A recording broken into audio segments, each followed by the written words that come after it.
That lesson was a hard one, but an important one. You see, if you're going to be brave enough to say yes to the choice, you must also have the courage to stick to your vision because it will be tested.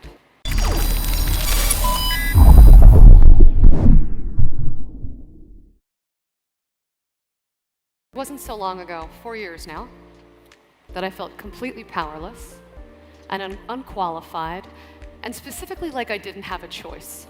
Have you ever felt a tingle inside that you were meant for more, that something outside of your prescribed life was calling to you, but that you didn't feel entitled to it? I want to talk to you about the choice you have to grow outside of your comfort zone. See, I spent the majority of my adult life feeling like I had no choice. I lived in a constant state of rejection. I'm an actor. I spent my career going into rooms, desperately trying to convince someone that I was the perfect version of that character, only to be told no. I'm sure you're all thinking that acting is a very glamorous career, and the irony is the majority of creative types work a very small percentage of the time, if at all. So I got fed up. I mean, look, if I was trying to sell you this jumper and you said no, I could blame the jumper. But when the product is yourself, it becomes harder and harder to sleep at night. As passionate as I was about acting, I was so sick of feeling like I didn't have a say in my own career. So I did something that felt a little bit illegal. I started writing, not very well. And it felt like, I don't know, it felt like writing was meant for someone smarter than me or more special than me. But I'd get these ideas.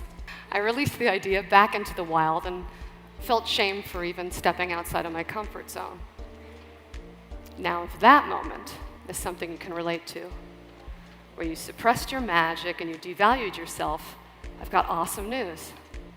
That is an absolutely required moment in identifying the choice. I keep harping on about the choice because I find it very important to notice that there is one. I find that empowering. But before we take that step, let's just, for a second, examine what happens if you say no to the choice, because we do it all the time, right? You don't have to say yes. You can ignore your inner voice and listen to that more critical voice that's always running, right? You're not smart enough, you're not special enough. Remember that teacher who didn't think much of you? That ex-boyfriend who thought you were a hack? He wasn't always wrong. And what if you fail? What would that feel like? Would it be that different than your current state of creative passivity? For me, those two states were the same. The idea of writing something and it not going anywhere, failing, and not writing because I was too afraid of failing, was about equal. If you do fail, can you survive it? I think you can. Talk to someone on their deathbed. In 2011, Bronnie Ware published a book about her time as a palliative care nurse. She documented the 5 biggest regrets of people on their deathbed. The number one regret of people about to pass away: I wish I'd had the courage to live a life more true to myself and didn't worry so much about what others expected of me. So look, you can unpack that in a bunch of different ways, but for me, the takeaway is that it is our duty to listen to our inner voice in order to be our truest self. So let's take a step to the edge for a second. Let's just consider the uncomfortable. As a female showrunner, I frequently find myself in these conversations, talking about how key roles in the entertainment industry aren't going to women. It's why I make a practice of hiring predominantly women, even if their resumes don't support it yet. My path as the challenger started after I gave birth to my first son, Jackson. I went back to work too early. I say that because I had postpartum depression. And a few years ago, no one was really talking about postpartum depression because a lot of people associated it with the stigma that you were broken. Well, I was not broken, but I was experiencing a hormonal imbalance. I felt like I was having an identity crisis. I didn't feel like myself when I was with my son. I didn't feel like myself when I was at work, which made my first job back, shooting an independent film in Philadelphia, hard. You see, it also happened to fall on my first Mother's Day. I was away from my 6-week-old son surrounded by male comedians. And they start giving me hell, right? They're teasing me, saying that they'll send my son a Mother's Day card on my behalf. Was my son calling the nanny mom yet?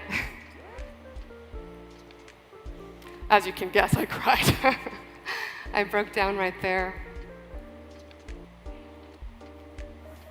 I still remember their faces, you know. It was so awkward and painful and silent.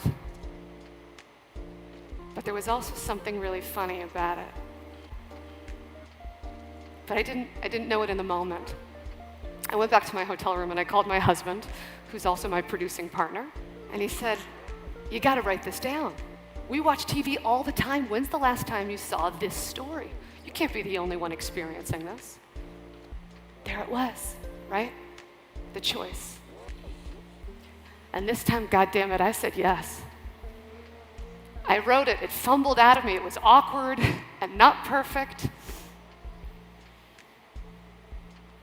And for those of you who are familiar with my series, Workin Moms, you know that it is the finale of the pilot episode, followed by my character personifying that moment by battle crying at a 900-pound grizzly bear.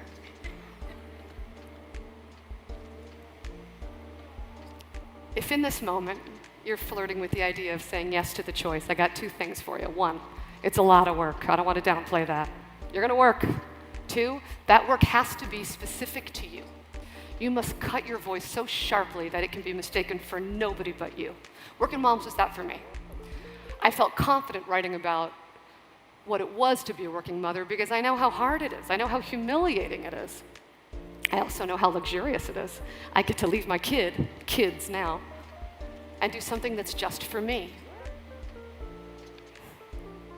If you are considering saying yes to the choice, I don't want to burst your bubble, but others will too. You're not the only one who's going to take a whack at it. When I first sold my series, it was actually to a US network. And because my resume had nothing on it, they attached another showrunner.